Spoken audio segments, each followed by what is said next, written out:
CM ಪಟ್ಟದ ಮೇಲೆ ಕಣ್ಣಿಟ್ಟಿರೋ DKShi silent ದಾಳ ಉರುಳಿಸ್ತಿರೋದು ಒಂದು ಕಡೆ ಆದರೆ ಸಿದ್ದರಾಮಯ್ಯ ನಾನೇ ಸಿಎಂ ಅಂತಿದ್ದಾರೆ. ನನಗೆ ಅಧಿಕಾರ ಭದ್ರವಾಗಿದೆ ಅಂತ ಹೇಳಿರೋ ಸಿಎಂಗೆ ಡಿಕೆಶಿ ಟೀಮ್ ಕೌಂಟರ್ ಕೊಟ್ಟಿದೆ. ಇದಕ್ಕೆ ನಾವೇನು ಕಮ್ಮಿ ಇಲ್ಲ ಎನ್ನುವ ನಿಟ್ಟಿನಲ್ಲಿ ಸಿಎಂ ಟೀಮ್ ಕೂಡ ಅಲರ್ಟ್ ಆಗಿದೆ. ಕಾಂಗ್ರೆಸ್ನಲ್ಲಿ 2.5 ವರ್ಷದ ಸೂತ್ರ ನಿಜಾನಾ? ಡಿಕೆಶಿ ಟೀಮ್ ಡೆಲ್ಲಿ ಯಾತ್ರೆಗೆ ಸಿದ್ದು ಬಣ ಅಲರ್ಟ್ ಆಯ್ತಾ?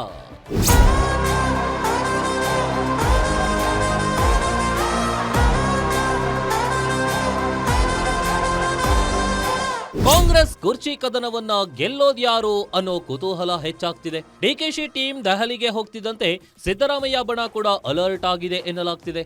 ಡಿಕೆ ಆಪ್ತರು ದೆಹಲಿಯಿಂದ ವಾಪಸ್ ಆಗ್ತಿದ್ದಂತೆ ಹೈಕಮಾಂಡ್ ಕದ ತಟ್ಟಲು ಸಿದ್ದರಾಮಯ್ಯ ಆಪ್ತರು ಕೂಡ ಸಜ್ಜಾಗಿದ್ದಾರೆ ಎಂಬ ಮಾಹಿತಿ ಇದೆ. ಉಳಿದ 2.5 ವರ್ಷವನ್ನು ಸಿದ್ದರಾಮಯ್ಯ ಅವರೇ ಕಂಪ್ಲೀಟ್ ಮಾಡಲಿ. ಸದ್ಯದ ಪರಿಸ್ಥಿತಿಯಲ್ಲಿ ಸಿದ್ದರಾಮಯ್ಯನವರೇ ಇದ್ರೆ ಉತ್ತಮ. 2028ಕ್ಕೆ ಬೇಕಾದ್ರೆ ಡಿಕೆ ಶಿವಕುಮಾರ್ ಅವರೇ ಸಿಎಂ ಆಗಲಿ ಅಂತ ಶನಿವಾರ ಸಿಎಂ ಟೀಮ್ ಹೈಕಮಾಂಡ್ಗೆ ಒತ್ತಡ ಹೇರಲು ಮುಂದಾಗ್ತಿದ್ದಾರೆ ಎನ್ನಲಾಗಿದೆ.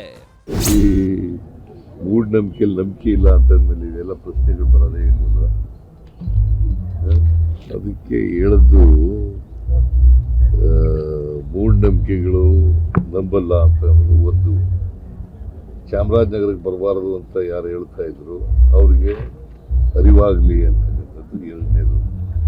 ಮೂರನೇದು, ಚಾಮರಾಜನಗರಕ್ಕೆ ಬಂದರೆ ಅಧಿಕಾರ ಹೋಗ್ತದೆ ಅಂತ ಇತ್ತಲ್ಲ, ಅಧಿಕಾರ ಹೋಗಿಲ್ಲ, ಇನ್ನೂ ಗಟ್ಟಿಯಾಗಿದೆ ಅಂತ ಹೇಳುದು.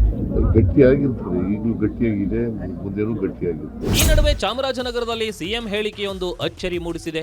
ನನ್ನ ಅಧಿಕಾರ ಭದ್ರವಾಗಿದೆ, 2.5 ವರ್ಷ ಗಟ್ಟಿಯಾಗಿದ್ದೇನೆ, ಇನ್ನು ಮುಂದೇನೂ ಇರ್ತೀನಿ ಅಂತ ಹೇಳೋ ಮೂಲಕ ಡಿಕೆಶಿ ಬಣವನ್ನ ಬಡಿದೆಬ್ಬಿಸಿದ್ದಾರೆ.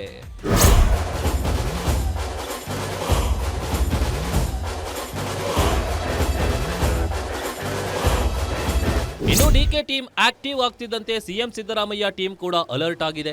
ಸಿಎಂ ಸಿದ್ದರಾಮಯ್ಯರನ್ನ ಯಾವುದೇ ಕಾರಣಕ್ಕೂ ಬದಲಾವಣೆ ಮಾಡಲೇಬಾರದು ಎನ್ನುವ ನಿಟ್ಟಿನಲ್ಲಿ ಪ್ರತಿತಂತ್ರ ರೂಪಿಸಲು ಸಿದ್ಧವಾಗಿದೆ. ಸಿಎಂ ಸಿದ್ದರಾಮಯ್ಯ ನಡುವೆ ನಡೆಯುತ್ತಿರುವ ಕುರ್ಚಿ ಕಾಳಗ ಸದ್ಯಕ್ಕೆ ಜೋರಾಗಿದೆ.